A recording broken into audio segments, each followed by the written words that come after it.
Across large industrial plants, there are many similarities. Any industrial plant can be broken up into subsystems with sensors and actuators that record data and manipulate equipment periodically. This data is the backbone of industrial control.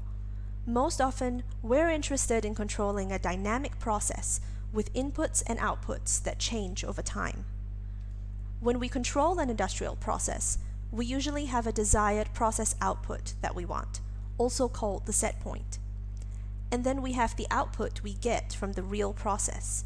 We run the output data from the process through a PID controller algorithm, which uses the difference between the process output and the set point to adjust the input to the process. The aim here is to get the industrial process output as close as possible to the set point. The input and output data we capture from an industrial process is often termed SCADA data, and by tracking SCADA data, we can evaluate how consistently we can get our process output close to set point. Sometimes we'll need to change the set point, and we need our system to be able to handle those changes.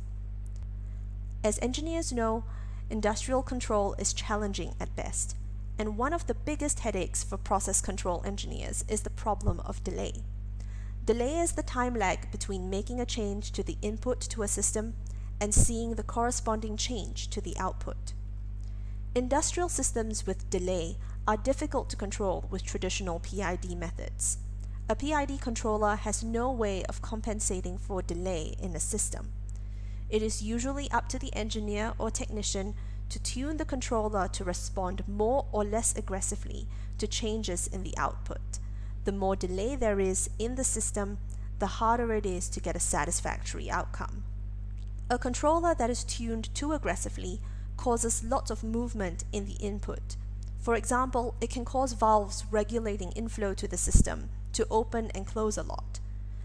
This increases wear and tear on the equipment, decreasing its lifespan and increasing operating costs. A controller that is not aggressive enough, on the other hand, will take a long time to get its output close to set point. It will be unable to achieve quality throughput in a reasonable span of time. This can decrease product quality, decrease revenues, and increase wastage. Poor control in systems with delay turns out to be bad for business. System identification provides a way to quantify the properties of a dynamic system, including a way to estimate the amount of delay. There are numerous system identification methods to choose from.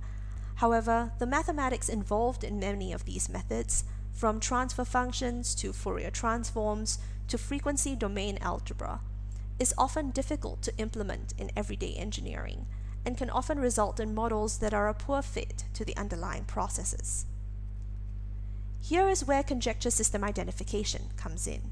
It combines recently developed machine learning techniques with a simple user interface to enable engineers to create best fit models for their industrial process data.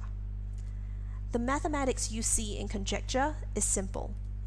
Build a model by adjusting just a few parameters, and then watch your model take shape in a few time series equations.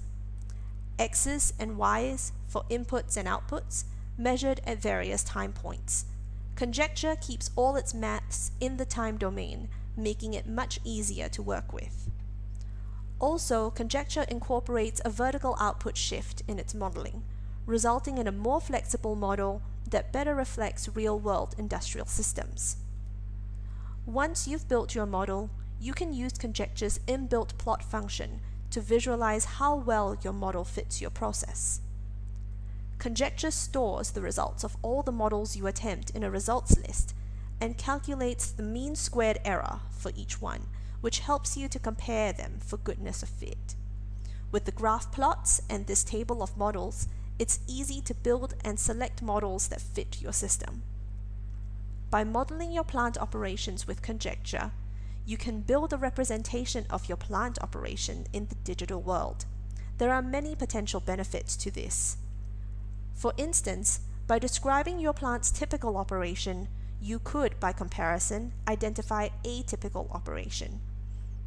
You can spot problems in the plant early on, such as valve passing or blocked pipes, and thereby enhance your diagnostic capability.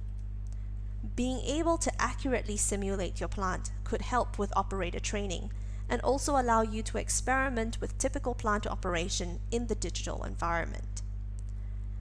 And perhaps most importantly, more accurate, intuitive modeling can help you quantify the delay in your system and inform your PID tuning for more stable, cost-effective control.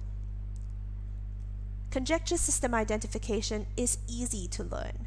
User training videos are available on our website showing you how to use Conjecture to model some common industrial systems, and further support is available. So take Conjecture to your plant and to your projects. Harness the power of machine learning in system identification and process control, and see the solutions it can bring. It can save you time, money, and energy, and make your business more profitable. Conjecture System Identification is available for license. For more information, visit our website at systemident.com or contact our administrator to get you set up. Thanks for watching, and we hope you enjoy using Conjecture System Identification.